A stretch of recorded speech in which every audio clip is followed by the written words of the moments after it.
ഇന്ന് ഉപ്പേരിക്ക് നമുക്ക് കുറച്ച് കെയില് പൊട്ടിച്ചെടുക്കാം. അപ്പൊ നമ്മളെ കെയില് ചട്ടിയിലാട്ടോ, 2 ചട്ടിയിലായിട്ട് നമ്മൾ കെയില് നട്ടിട്ടുണ്ട്. അപ്പൊ ഇഷ്ടം പോലെ ഉണ്ട് കേട്ടോ പൊട്ടിക്കാനായിട്ട്. ഇതിലുണ്ട്. ഇതിൽ കാണുന്നതൊക്കെ നമ്മൾ 2 ദിവസം മുന്നേ ഇങ്ങനെ ആവശ്യത്തിന് ഇങ്ങനെ പൊട്ടിച്ചെടുത്താട്ടോ. കണ്ടില്ലേ, അല്ല അടിപൊളിയായിട്ട് ചെറുത് ഇങ്ങനെ ഉണ്ടായി വരുന്നുണ്ട്. അത്യാവശ്യം ആയതാ ഈ ചെടിയിലൊക്കെ ഉണ്ട്. നമ്മളിതാ ഇതുപോലെയാണ് കേട്ടോ കെയില് പൊട്ടിക്കുന്നത്. ഇങ്ങനെ എടുക്കുക. അത്യാവശ്യം നല്ല വലിപ്പമുള്ളതാട്ടോ ഇതൊക്കെ. കെയിൽ നമ്മൾ ഇടയ്ക്കിടയ്ക്ക് ഇതുപോലെ ഇങ്ങനെ പൊട്ടിച്ചു കൊടുക്കണം, അല്ലെങ്കിൽ ഇതുപോലെ മഞ്ഞളിപ്പ് വന്നു പോകും. ഇലകൾ കണ്ടില്ലേ, മൂത്ത് കഴിഞ്ഞാൽ വേഗം മഞ്ഞളിപ്പ് വരും ചെയ്യും, പുതിയത് പൊട്ടി ഉണ്ടാവില്ല. അതുകൊണ്ട് ഒന്നിടവിട്ടൊക്കെ നമ്മൾ കെയിൽ ഇതുപോലെ നമ്മൾ പച്ചക്കറി കൊടുക്കുന്നതിലൊക്കെ കെയിൽ ആവശ്യമുള്ളവർക്ക് ഇങ്ങനെ പൊട്ടിച്ചു കൊടുക്കലാണ്.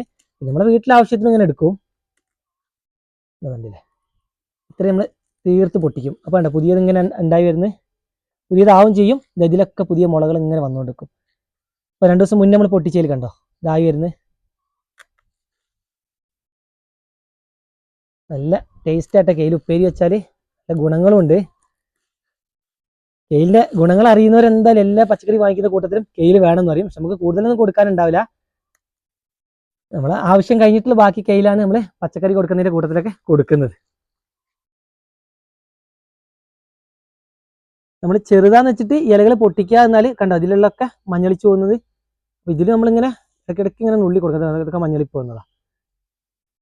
ഇത് നമുക്ക് ഇതിന്നും ആയതൊക്കെ അങ്ങോട്ട് പൊട്ടിച്ചെടുക്കാം. അപ്പൊ നമുക്കിത് ഉപ്പേരിക്ക് ഇത്രയും കെയിൽ കിട്ടിയിട്ടുണ്ട്. കെയിൽ ഇങ്ങനെ കൂട്ടി പിടിച്ചു കഴിഞ്ഞാലേ നല്ല ഭംഗിയാ കാണാന്. ഇതൊക്കെ നമ്മൾ ഇതിന് ഒഴിവാക്കിയതാ കേട്ടോ, കുറച്ച് മഞ്ഞളിപ്പ് വന്നതൊക്കെ. ഇനി നമുക്ക് ചെയ്യാനുള്ളത് ഇതുപോലത്തെ ഉണക്കുള്ള ഭാഗമുണ്ട് ഇല്ലേ, അതൊക്കെ ഒന്ന് കട്ട് ചെയ്യുക, അല്ലെങ്കിൽ ഉണക്ക് കയറി വരും.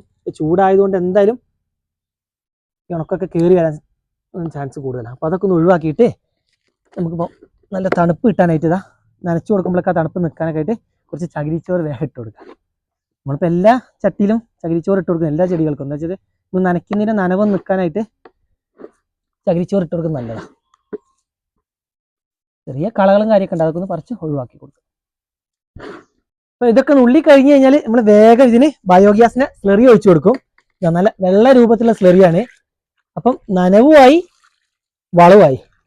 ചീരയ്ക്കും കെയിലിനും നമ്മൾ ഇലവർഗ്ഗം ഉപയോഗിക്കുന്നതിനൊക്കെ നമ്മൾ ഇതുപോലെ സ്ലറി ഒഴിച്ചു കൊടുത്താൽ പെട്ടെന്ന് തന്നെ ഇലകൾ ഇഷ്ടം പോലെ പൊട്ടിയുണ്ടാവും. നമ്മൾ സ്ലറിയൊക്കെ ഒഴിച്ചു കൊടുത്തോണ്ടേ 2 ദിവസം കഴിഞ്ഞാൽ നമുക്ക് ഇതുപോലെ കെയിൽ പൊട്ടിക്കാനുണ്ടാവും. ഇനി ഒരു കാര്യം ശ്രദ്ധിക്കേണ്ടത്, നല്ല വെയിലായതുകൊണ്ട് നമ്മൾ കെയിൽ കുറച്ച് തണുപ്പുള്ള സ്ഥലത്തേക്ക് മാറ്റി വെക്കുന്നുണ്ട്. എന്നാൽ മാത്രമേ നമുക്ക് മഞ്ഞളിപ്പൊക്കെ കുറഞ്ഞ് കുറച്ചും കൂടെ കെയിൽ ഉണ്ടായി കിട്ടുള്ളൂ.